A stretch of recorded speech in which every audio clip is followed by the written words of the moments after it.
lalabs ko! Welcome back again sa aking YouTube channel. So, ayan, for today's vlog na naman mga lalabs. So, syempre, utangan na naman ito na i-share ko as usual.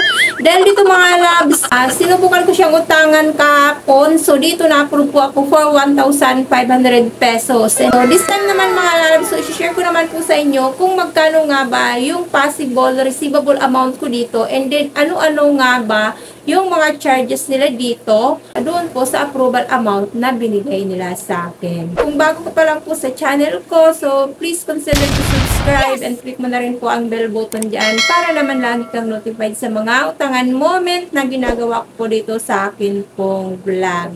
Congratulations na muna sa unang ating 4 na lucky viewers na nakapag-claim na po ng kanila pong 50 pesos Mary Gcash giveaway. So, tuloy-tuloy na po yan. So, keep on joining lamang din po. And then, kapag isa ka po sa unang-unang makakapanood ng video na ito, so, like and comment ka na po kagad para automatic po ay isa ka na po doon sa makakatanggap ng 50 pesos Mary Gcash giveaway natin.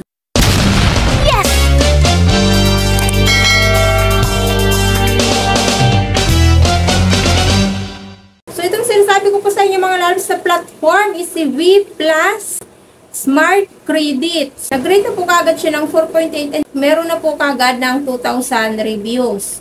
So, under po siya ni Philippine Vastnet Lending Corporation. SEC registration number CS201918401 and then with certificate of authority number 3158. So, loan naman nila dito mga lalabs is from 5,000 up to 60,000 pesos. So, loan tenor, 91 days up to 181 days.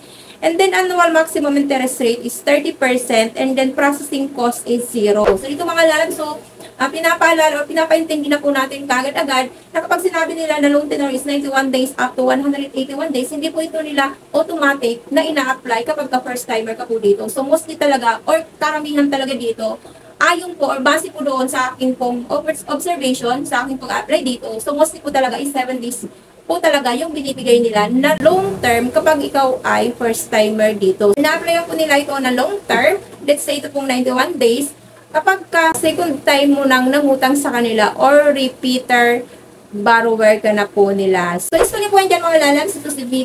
After nyo po yan dyan mag-install, bubungat is welcome to V+.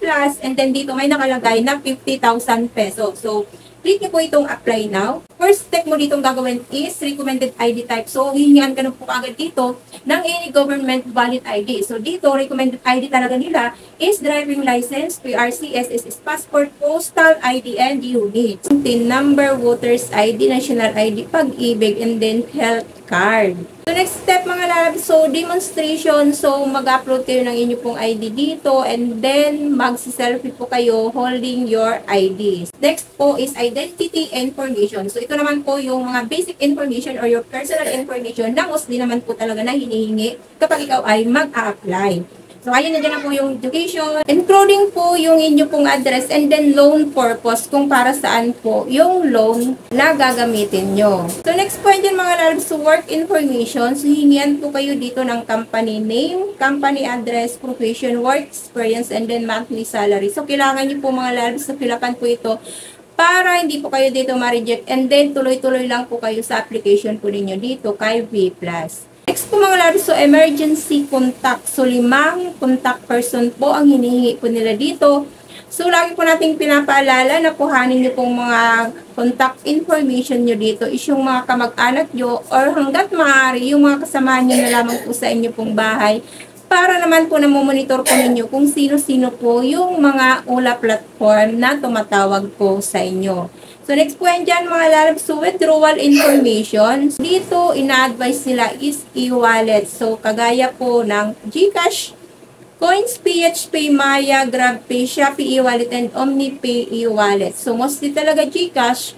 So, dito hingan po kayo ng account number and then yung account name ng Gcash. So, napakabilis lang. Reviewing na kaagad and then approval na. Dahil dito, meron na po kaagad dito na in-approve sa akin na 1,500.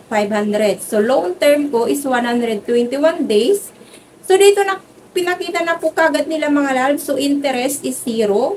Service fee is 570. So, other fee, none. amount received is 930.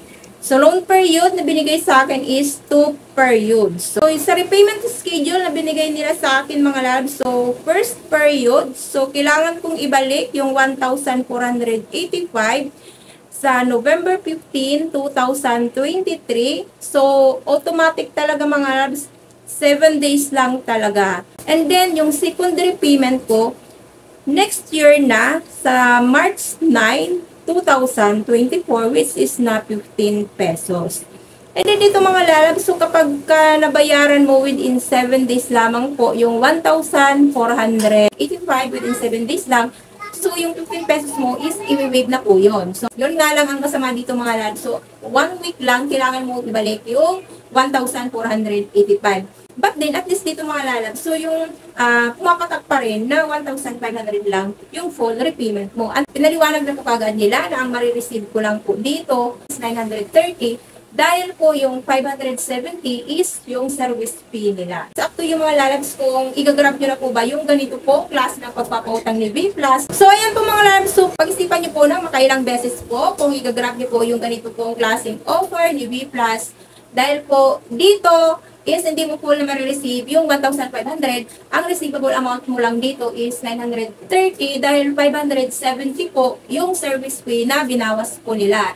And then after 1 week, so kailangan mo pong ibalik is 1,485 dahil yung remaining na 15 pesos, pwede mo na siyang ibalik next year until na umabot po yung 121 days mo. So, i-waive na lang po nila yon. And then dito mga lalabs, so papaalala na po natin na after 1 week na hindi ka po nakapagbayad po ng iyong pong repayment amount, papasok na po yan dyan mga lalabs ang penalty fees. Tatantyahin po natin kung maibabalik ba natin agad-agad within 7 days yung amount na hinihingi nila para hindi na po tayo dito ma-penalty. Disclaimer, agad-agad na po tayo. So, hindi ko po ito pinopromote si V+.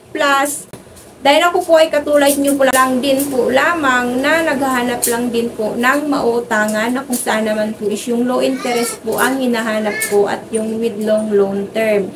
So ito ay nakadepende na po sa inyo kung igagarap nyo po yung ganito pong klase ng pagpapautang ni V+. But then pag-isipan nyo po muna ng marami pong beses. Dahil once po na nag-confirm na po kayo dito sa kanila pong terms and agreement, ibig sabihin na intindihan nyo na po kung ano po yung nilalaman ng kanila pong disclosure statement. So, ayan po mga lalab, sana po nakatulong ang video na ito na bago man po kayo mag-engage or mag-commit po dito kay V+. So, marami pong salamat for now. Thank you po. God bless. Bye-bye.